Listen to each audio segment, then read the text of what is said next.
सुख फल दात शब्द संभालियन। परम सत्कार जो परम सम्मान जो जबर छतर तख्त दी मालिक हाजरा हजूर ज़ारा ज़हूर सर्व कलाम भरपूर बाणी के गोहित भगत बशल कृपा निधान साहिब श्री गुरु ग्रंथ साहिब सच्चे पातशाह जी की पावन पवित्र हजूरी के अंदर सुशोभित हुई बैठी सतगुरां दी अति ही सत्कारजो गुरु सवारी गुरु प्यारी गुरु खालसा साध संगत जीओ। मस्तक दे बहुत ही चंगे भाग हैं। वड्डे भागां दा सदका आप सरबत माई भाई गुरसिख संगतां संध्या वेले दे दीवानां दियां हाजरियां भर रहे हो।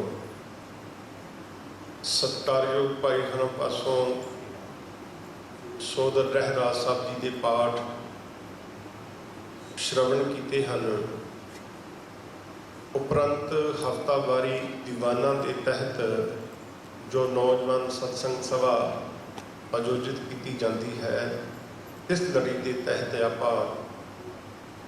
संगत रूप होकर के पातशाह जी की मुबारक हजूरी के अंदर एकत्र हुए हाँ। भाई साहब भाई गुरदास जी की पावन रसना के विचों जो पावन शब्द आप हुणे पढ़िया गाया ते सुनिया कि गुरमुख सुख फल दात शब्द संभालियन। इस पावन शब्द की रहिंदे समय दे विच विचार करने का यत्न करांगे, लेकिन विचार आरंभण तो पहलों कलगीधर सतगुरु साहिब श्री गुरु गोबिंद सिंह महाराज पातशाह जी वालों बख्शिश की हुई फतेह की आपस के सारिया संगतां ने सांझ करनी। कोई भी रसना वांझी ना रहे। सतगुरु गुरु ग्रंथ साहिब जी के प्यार विच पिच करके सरबत माई भाई ने करनी कृपालता देनी असीस गज वज के आखना जी वाहिगुरू जी का खालसा वाहिगुरू जी की फतेह।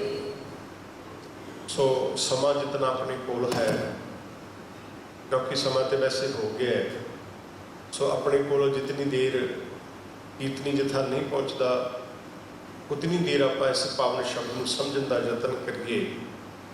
जिमें कि दास ने आरंभ के बेनती की सी कि ये पावन शब्द भाई साहब भाई गुरदास जी की वारां दे विचों ये पावन शब्द है जो कि आम असी शब्द गाते हाँ पढ़ते हाँ।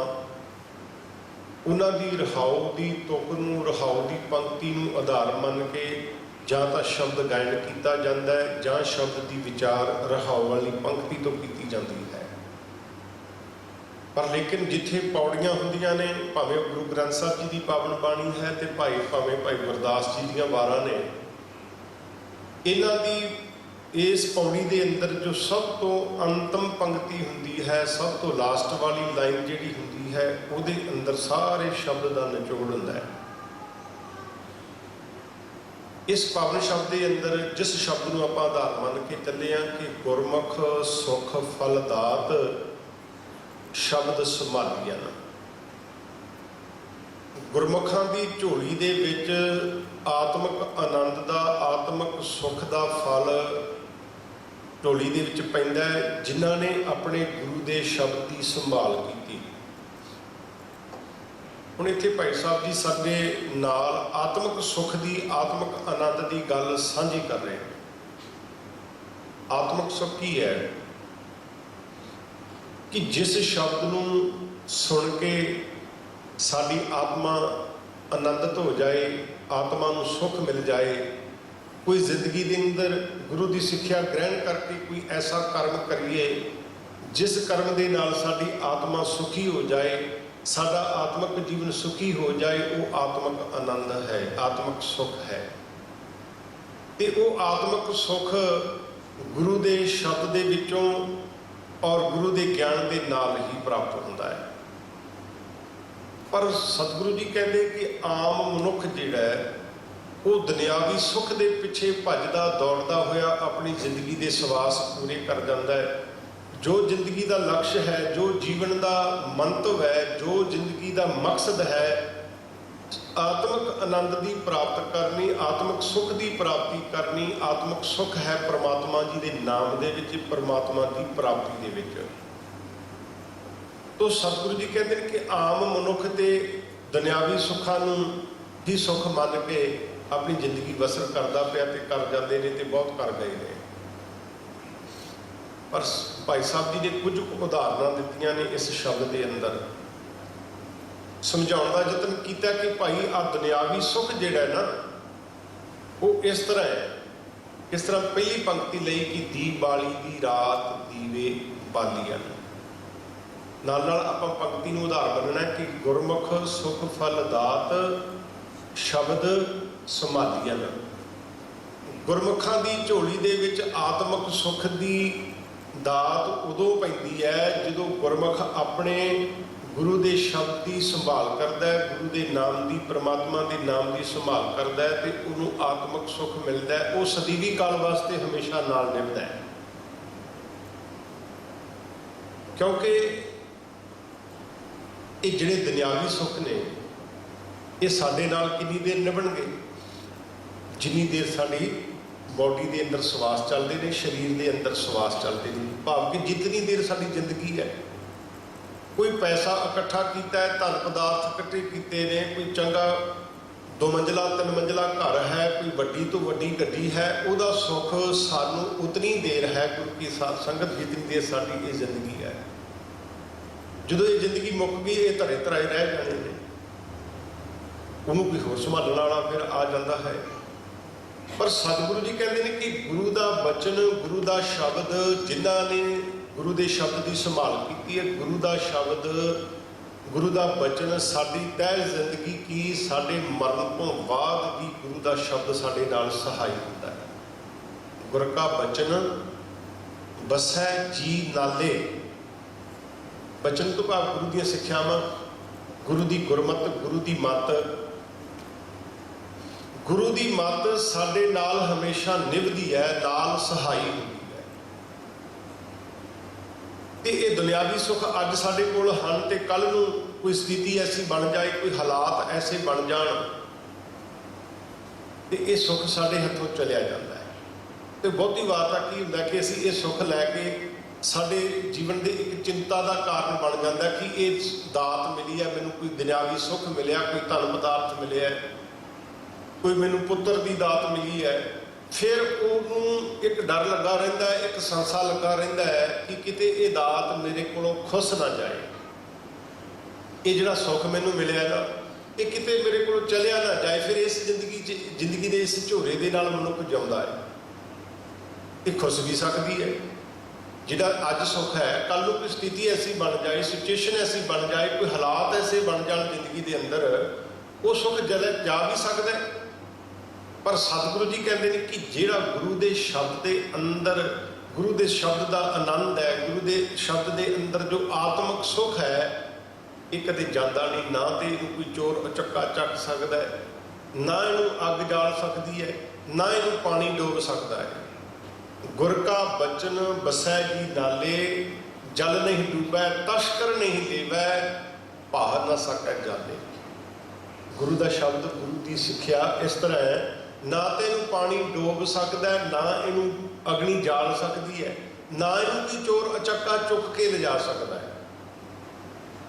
ये आत्मक सुख। हुण भाई साहब जी साडे नाल गल साझी इस तरह कर रहे हैं कि जिवें दिवाली की रात के अंदर दीवे बाले जाते हैं, और मैं बेनती करदे हां कि ये शब्द जिहड़ा है ये दिवाली के नाल संबंधित नहीं है। बहुत बार देखने को मिलता कि आम करके रागी सिंह जिहड़े ने इस पंक्ति को आधार मान के केवल कि दिवाली की रात दीवे बालियां, सिर्फ इस पंक्ति को आधार मान के शब्द गाते हैं। पर उसका निचोड़ की है, उसका सेंट्रल आइडिया की है, उसका अंतरीब भाव की है, वो है सब तो लास्ट वाली पंक्ति कि गुरमुख सुख फलदात शब्द संभालियां। इस सारी पौड़ी का निचोड़ इस पंक्ति के अंदर है। क्योंकि पहलों भी बेनती की कि भाई साहब जी कह रहे हैं कि ए गुरमुखा तैनू आत्मक सुख की प्राप्ति तदे होगी जदों तू अपने गुरु दीयां सिक्ख्यावां नूं अपने जीवन के अंदर संभाल के रखेगा, जदों गुरु की गल नूं अपने पल्ले बन लेगा गंढ दे के। पुराने समय के अंदर कोई चंगी गल होती गंढ दे लेंदे सन। हर कोल किस तरह का हजूरिया हुंदा सी पहलों, जिसनों असीं आम करके साफा भी कह दिंदे, परना भी कह दिंदे सन। कोई भी चंगी गल होनी जां कोई गल नूं किसी नूं चेते करना तो गंढ बन लैनी, तो जिस वेले गंढ ते हथ वजना तो चेते आ जाता सी मनुख नूं कि मैं ये गंढ इस काम वास्ते दित्ती सी। गुरु के शब्द की संभाल करनी, गुरु के शब्द नूं पल्ले बन्नण तो भाव कि अपने जीवन के अंदर शुभ सिक्ख्यावां नूं थां दे के चंगे गुण जीवन के अंदर पैदा करने, ये आत्मक आनंद है। गुरु की दित्ती हुई दातां दे विचों किसी लोड़वंद की जरूरतमंद की सहायता कर देनी, वो आनंद जिहड़ा प्राप्त हुंदा है वो आत्मक आनंद है। मन नूं विकारां वाले पासे तो मोड़ लेना, मोड़ के जो आनंद प्राप्त हुंदा है वो आत्मक आनंद है। क्योंकि गुरु ने सिक्ख्या दी, गुरु की सिक्ख्यावां नूं गुरु के शब्द की जिन्हां ने संभाल की उन्हां दी झोली जिहड़ी है भाई साहब जी कहंदे ने कि आत्मक सुख के नाल भर जाती है। झोली दे विच गुरु आत्मक आनंद का सुख पा दिंदा है। हुण दुनियावी सुख के नाल नाल कुछ उदाहरण दित्तियां भाई साहब जी ने। आख्या कि दीवाली की रात दीवे बालियां, जिमें दिवाली का त्यौहार आउंदा है ते रात नूं दीपमाला की जाती है, दीवे जगाए जाते हैं। वो दीवियां के अंदर तेल बत्ती पा के विच तेल पा के उन्होंने चुआती ला दी जाती है। जदों जिन्नी देर वो तेल दे नाल भरे होंदे ने उतनी देर पे चलते हैं, लड़ी बड़ी सोहनी लगती है, दीपमाला बड़ी सोहनी लगती है, तो नज़दीक नज़दीक चानण भी उन्हां दा हुंदा है। पर जिमें जिमें रात बीतती जाती है, जिमें जिमें तेल उस दीवे दे विचों मुकदा जाता है, तिवें तिवें उन्हां दी मद्धम ते उस दीवियां दी चमक, उस लड़ी की चमक, दीपमाला की चमक जिहड़ी है ना वो घटती जाती है। आखिरकार एक समा ऐसा आता है कि वो दीवियां दे विच जिस वेले तेल मुक्या तो सारे बुझ गए। हुण कहण तो भाव कि कुछ देर वास्ते ते उस दीवियां दी लड़ी दी, उस दीवियां दी दीपमाला दी रौनक सी, पर समा पा करके वो दीवे भी बुझ गए। ते भाई साहब भाई गुरदास जी कहते कि भाई ये दुनियावी सुख इन्हां दीवियां दी चमक के बराबर है। जिवें दिवाली की रात के अंदर दीवे बाले जाते हैं और कुछ देर तो उन्होंने चानन ते चमक रहिंदी है, उन्होंने होंद रहिंदी है। आखिरकार जिस वेले तेल मुक गया तो इन्हां दे अंदरों चमक भी चली गई तो रौनक भी चली गई, तो उही फेर हनेरा हो गया। ये उदाहरण भाई साहब जी ने इस प्रथाएं दी है, ना कि बहुत बार साडे मन के अंदर एक भुलेखा पै जाता है कि ये जी दिवाली के संबंध दे विच ये शब्द गाया गया है या शब्द लिखा गया है। इस शब्द का दिवाली के नाल कोई संबंध नहीं, कोई दिवाली की प्रौढ़ता नहीं करता। ये शब्द एक उदाहरण के वजों, मिसाल के वजों, एक एग्जाम्पल के तौर पर भाई साहब जी ने वरते है। दुनियावी सुख साडे लई इस तरह है जिवें दिवाली के रात में दीवे बलते हैं, हर एक घर के अंदर बलते हैं, आंढियां गुआढ़ियां के भी घरों के विच दीवे बाले जाते हैं, बाहर माउंटियां ते दीवे रखे जाते हैं, बाहर कंधां ते दीवे रखे जाते हैं, बनेरियां ते दीवे रखे जाते हैं। वेखिए तो बड़ा सोहना लगता है, पर जो आप अद्धी रात को उठ के वेखिए कोई टावा टावा दीवा जगदा हुंदा है, जेकर 3 बजे 4 बजे वेखिए तो सारे दीवे बुझे होंदे ने। तिवें ही ये दुनियावी सुख है। भाई साहब जी कहते कि भाई उवें आ जेकर सदा सुख चाहना है ना, हमेशा सुख की दात बनी रहे, आत्मक सुख तेरे जीवन के विच बनया रहे, तो गुरु के शब्द की संभाल कर। इसे प्रथा सतगुरु गुरु तेग बहादुर महाराज पातशाह जी सानू रोज़ कहते हैं कि भाई कि जेकर तू आत्मक सुख की प्राप्ति चाहना है, कुछ देर वास्ते नहीं, उन्होंने दीवियां की तरह नहीं कि कुछ देर वास्ते तो मिलया तो उस तो बाद फिर वो अंधेरा हो गया, इस तरह नहीं। जेकर अपने जिंदगी के अंदर हमेशा सुख चाहना है, हमेशा तेरी जिंदगी सुखी रहे, तेरे जीवन के अंदर आत्मक सुख रहे, फिर तेन कित्थे जाना पएगा? एड्रैस देंदे ने सतगुरु जी। फिर कहते हैं कि परमात्मा परमेश्वर जो हर एक हिरदे दे विच रमिया होया है, वसिया होया है, उस परमात्मा की शरण ग्रहण कर ला, उसकी शरण दे विच चलिया जा, उसकी प्रोटेक्शन के अंदर चलिया जा, तेनू आत्मक सुख मिलेगा। जो सुख को चाहे सदा शरण राम की ले। जेकर हमेशा सुख की प्राप्ति चाहना है भी मेरी जिंदगी सुखी होए, मेरा जिंदगी जो वाहिगुरू जी परमात्मा ने जो जिंदगी दी है ये सुखा के नाल लवालब भरी होवे, फिर तेनू परमात्मा की शरण दे विच आना पएगा, गुरु की शरण दे विच आना पएगा, अपनी मत गुरु नूं देनी पएगी, गुरु की मत ग्रहण करनी पएगी। ते गुरु की मत के अंदर ही सारा आत्मक सुख है, गुरु के शब्द के अंदर ही वो आत्मक आनंद की प्राप्ति है। एक उदाहरण दी, पहली उदाहरण दिवाली के दीवियां की उदाहरण दी है। हुण दूसरी उदाहरण है कि जिमें अंबर दे विच तारे चमकते हैं, आसमान दे विच तारे चमकते हैं, इन्हां दा भी एक समय जिस वेले रात पैनी शुरू हुई तो तारियां ने अपनी होंद विखा दी, आसमान ते चमकते बड़े सोहने लगते हैं। पर जिमें जिमें रात बीतती जाती है, रात का हनेरा मुकदा जाता है और सवेर का प्रकाश जिस वेले शुरू होता है, प्रभात जिस वेले होनी शुरू होती है, ये जिहड़े तारे ने ना ये भी अपनी होंद गवा जाते हैं। जिस वेले सूरज निकलना शुरू होया, दिन का पौ फटाला होया, जिस वेले पौ फुटी, ये तारे भी एक करके दो दो करके जिहड़े ने छप जाते हैं। जितनी देर धुप हनेरा सी उतनी देर ते ये चमकते बड़े सोहने लगते सन। भाई साहब जी कहते हैं कि जिमें अंबर ते तारे दिसते हैं ना, चमकते सोहने लगते हैं, कुछ देर वास्ते साडा ये मन मोह लेंदे ने, पर जिस वेले प्रभात हुई, जिस वेले सवेर हुई, उदों ये अपनी होंद गवा गए, उदों उत्थे एक तारा एक भी नहीं लभदा। तिवें भाई साहब जी कहते हैं कि भाई ये दुनियावी सुख इस कदर है, ਇਹਦੇ ਵਿੱਚ ਮਨੁੱਖ कई बार सुख तो बहुत प्राप्त करता है कि मैनू बड़ा सुख मिले है, पर ये उन्होंने तारियां की तरह है, ये सदीवी काल वास्ते नहीं है, हमेशा वास्ते नहीं है। हमेशा तो सुख लेना तो प्रभु की शरण दे विच आना पएगा। तीसरी उदाहरण कि फुल्लां की बागात चुन चुन चालीआं, जिवें फुल्लां की फुलवाड़ी लाई होंदी है ना, तरह तरह के फुल देखण नूं सानूं मिलदे ने, किसी बगीचे दे विच, किसी पार्क के अंदर, किसी गार्डन के अंदर फुल लगे होंदे ने, किते गुलाब का फुल लग्या, किते गेंदे का फुल लग्या, किते जासमीन का लग्या है, किते किस तरह का फुल लगे, बड़े सोहणे लगते हैं।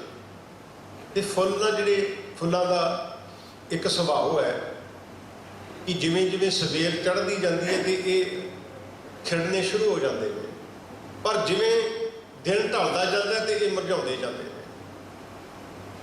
और जहाँ माली आउंदा है, उन्हें खिड़े हुए बल फुल्लां नूं एक करके चुन के सिलैक्ट करके आ फुल सोहना है, आ फुल सोहना है, सारे फुल्लां नूं वो तोड़ के लै जांदा, कलियां पत्तियां रह जांदियां ने।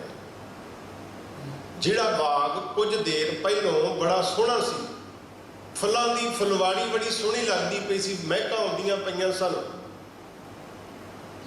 वो फुल्लां दा बाग जिहड़ा ना हुण माली ने चुन चुन के कट जिहड़े ने फुल उत्थों लै लए, ते हुण उत्थे जिहड़ी फुल्लां दी बगात दे अंदर, बाग दे अंदर जिहड़ी रौनक सी, हुण वो रौनक रही नहीं। क्यों ना रही? जां सुबह तो लैके शाम तक जिहड़े फुल हैं वो मुरझा जाते हैं, फिर वो सोहणे नहीं लगते, वो जिहड़ी रौनक नहीं रहिंदी। तिवें ही भाई साहब जी कहते कि ये दुनियावी सुख है भाई, इन्हां फुल्लां दे वांग कुछ देर ते असीं इन्हां दे अंदर खच धो के सानूं ये दुनियावी सुख बड़ा चंगा लगता है, क्योंकि आम साडी जिंदगी के अंदर सानूं वेखण नूं मिलता है परिवारां दे अंदर कि जिस वेले सानूं कोई चीज़ बड़ी औखी मिली होवे ना, तो असीं उहदे नाल प्यार भी बड़ा करते हैं, ਸਾਡੇ घर पुत्र ना होया होवे ते बड़ियां असीं अरदासां बेनतियां कर करके असीं पुत्र की दात लै लई ते सानूं वो दात बड़ी मिठी लगी, बड़ी मिठी लगी। बड़ा आनंद आया कि साडे घर पुत्र पैदा होया। इत्थे ते महाराज की कृपा है। देश के अंदर ते भावें कोई उस बीबी नूं कह दे कि भाई बीबी तेनू खूह दे विच पुट्ठा लटकना पएगा फिर तेरे घर पुत्र की दात आएगी, वो बेचारी लटक जाएगी, क्योंकि पुत्र चाहिए। पुत्र की लालसा जिहड़ी है ना, एक बार तो सानूं मिठी लगती है, पर जो पुत्र वड्डा हुंदा है वही पुत्र फिर साडे लई जिंदगी के अंदर दुखों का कारण बन जाता है। फिर उन्हां ही मापियां नूं कहना पैंदा है कि इदू ते तू साडे घर ना जमदा, क्योंकि सतगुरु की पावन बाणी कहती है कि मिठा करके खाया कौड़ा उपजिया साध। जो पुत्र जम्मिया सी बधाइयां दित्तियां लईयां, खाण पीण कीते, मठियाइयां वंडियां, पर उही मठियाइयां छकण वाले जां छकाउण वाले, बधाइयां देण वाले, बधाइयां लैण वाले उसे जिहड़ी दात नूं मिठा करके समझिया सी, जदों जिंदगी के अंदर वो वैली निकल गया, घर के अंदर चोरियां करनियां, ठगियां मारनियां, बाहरों लड़के आउणा, कुट खानी, कुट मार करके आउणी, हर रोज़ अलांभे आने, तो उही माँ बाप फिर उसे दात तो दुखी हो जाते हैं, क्योंकि पहलों तो मिठा करके खाधा सी, धी जम्मी सी ते कोई खुशी नहीं की, पर जिस वेले पुत्र जम्मिया तो बड़ियां खुशियां कीतियां। हुण वो कुछ देर वास्ते सुख सी पुत्र का, पर हुण उही दात जिहड़ा साडे दुखों का कारण बन गई। तिवें ही भाई साहब जी कहते हैं कि ये दुनियावी सुख जां दुनियावी दातां जां दुनियावी पदार्थां का आनंद जिहड़ा है ना, इस खिण भंगर है, कुछ समय वास्ते है, सीमित समय वास्ते है। तो कुछ समय वास्ते जिहड़ा ये सुख है। हुण चौथी उदाहरण जिहड़ी दित्ती है कि जिवें आम करके असीं तीर्थ यात्रा ते जाने, तीर्थ यात्रा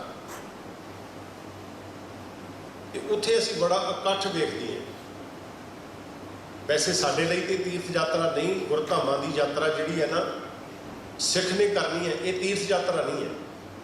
तीर्थां ते लोग जाते सन अपने पापां दी मैल उतारन वास्ते, जिहड़े मनुख ने माड़े कर्म कीते, पाप कर्म कीते, भी उत्थे जाके फलाने तीर्थ ते इशनान करिए तो साडी ये मैल उतर जाएगी।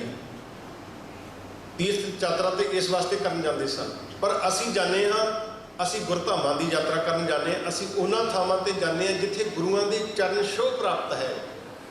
असी अपने गुरुआं दी उस धरती नूं सिजदा करन वास्ते जाने हाँ।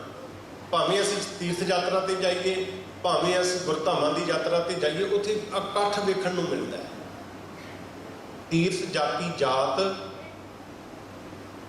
जिवें यात्री तीर्थां ते जाते हैं, बहुत इकट्ठ हुंदा है, कोई किसी इलाके चों आया हुंदा है, कोई किसी मुल्क चों आया हुंदा है, क्योंकि तीर्थ यात्री वाहिगुरू जिहड़ा तीर्थ का मेला जिहड़ा कुछ दिनों वास्ते हुंदा, कोई 5 दिनों वास्ते हुंदा, कोई 10 दिनों वास्ते हुंदा है, पर जिस वेले उस मेले का समा मुक जाता है, कोई अपने घरां नूं चलिया गया, कोई अपने देश नूं चलिया गया, हौली हौली वो जिहड़ी तीर्थां ते रौनक सी वो खत्म हो गई, चले गए।